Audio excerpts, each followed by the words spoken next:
A ball is dropped from the top of a building. Okay. At the same some instant, let's draw a building first. At some instant, a ball B is thrown vertically. So there are basically two balls. एक तो drop किया गया है यहाँ से और एक यहाँ से फेंका गया है. जिसको फेंका गया उसको यू मान लेते हैं. ड्रॉप में तो इनिशियल वेलोसिटी ज़ीरो होती है, तो उसकी तो टेंशन हमें है नहीं. ठीक है ना. तो हम मानेंगे कि जो नीचे यहाँ कहीं कोलिजन हुआ है, यहाँ कहीं कोलिजन हुआ है, मानेंगे दोनों बॉल्स यहाँ ही हैं. तो ये वाला जो फ्रैक्शन है हाइट का, मैं यहाँ पे फ्रैक्शंस के टर्म्स में ही बात करूँगा. ये हाइट का एक्स फ्रैक्शन है, और जो बचा हुआ ऊपर वाले बॉल ने ट्रैवल किया है यहाँ से यहाँ तक, वो हाइट का, अगर ये एक्स फ्रैक्शन है तो वो 1 माइनस एक्स फ्रैक्शन होगा, क्योंकि टोटल 1 होना चाहिए. I hope you get it. अब मैं लिखना शुरू करता हूँ. तो अपर बॉल ए के लिए मैं लिख रहा हूँ सबसे पहले, जिसको ऊपर से ड्रॉप किया गया था, उसके लिए एक इक्वेशन बनाते हैं. वो कितना गिरा है? एच टाइम्स 1 माइनस एक्स गिरा है, और यू तो ज़ीरो है, तो यू टी वाला पार्ट चला गया, तो आएगा क्या? सिर्फ हाफ जी टी स्क्वायर. मैं मान रहा हूँ कि कोलिजन टाइम टी पे हुआ है. This is equation 1. मैं यहाँ पे मान रहा हूँ कि टाइम टी हो रखा है. तो ये इक्वेशन 1 हो गई. आई होप यहाँ से आपको समझ में आ जाए कि मैं टी निकाल सकता हूँ. तो टी जो होगा वो 2h, सीधा रूट में लिख देता हूँ कि 2 ऊपर जाएगा तो 2h 1 माइनस एक्स अपॉन जी. ये टाइम की वैल्यू आ गई मुझे. ये आगे काम आएगी मेरी इक्वेशन में. अब मैं जो बॉल नीचे से फेंका गया था, बॉल बी, ज़रा उसकी बात करना चाहता हूँ. इसके लिए तो इनिशियल वेलोसिटी यू गिवन थी ना. गिवन तो नहीं है क्वेश्चन में, हमने खुद से लिखा है. ये कितना चला टी टाइम में? ये एच एक्स चला, एक्स फ्रैक्शन. तो इसको मैं कैसे लिखूँगा? इसको मैं लिखूँगा यू टी. टी तो ऊपर से ले लेता हूँ.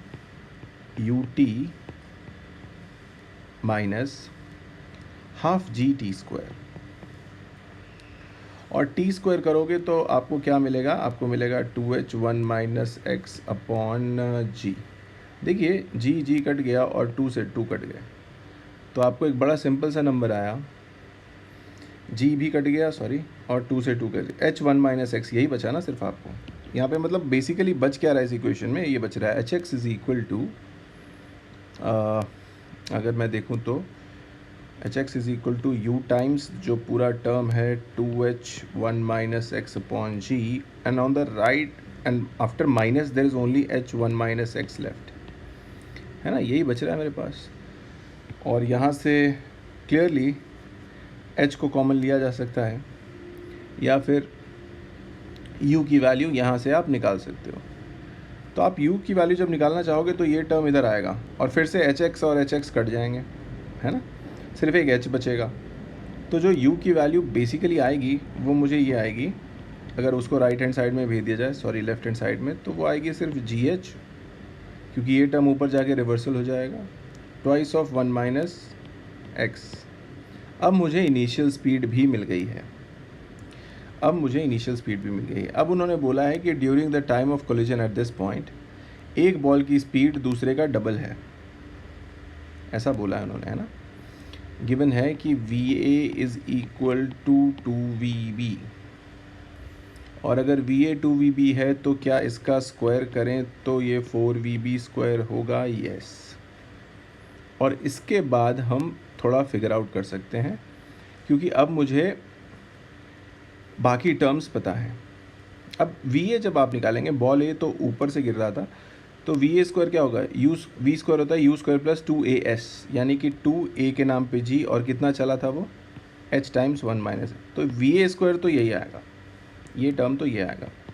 और 4 टाइम्स वी बी स्क्वायर जब आप लिखेंगे तो उसको नीचे से फेंका गया था. वी बी स्क्वायर लिखेंगे तो यू स्क्वायर माइनस 2GH होगा, है ना.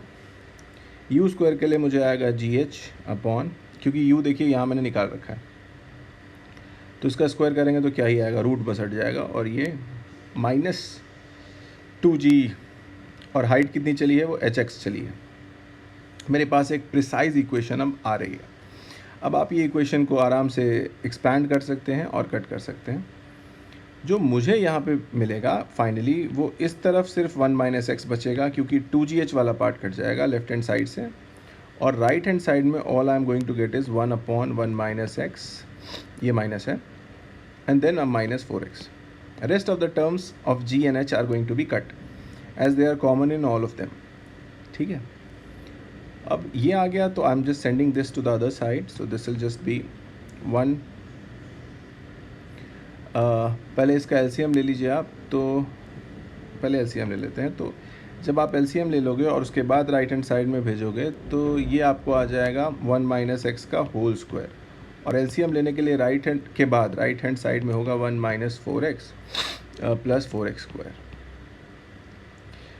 And that means I can elaborate, I can expand this side 1 plus X square minus 2x हो गया ये, this is 1 minus 4x plus 4x square, and सारे terms 1 वाला तो कट ही गया। All I am going to get is 3x square is equal to 3x square is equal to, ये इधर गया माइनस 4x, तो 2x आ जाएगा और x से एक x कट जाएगा।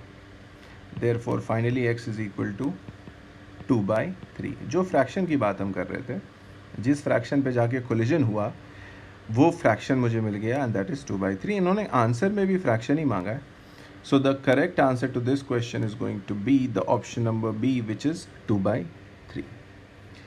Thank you so much.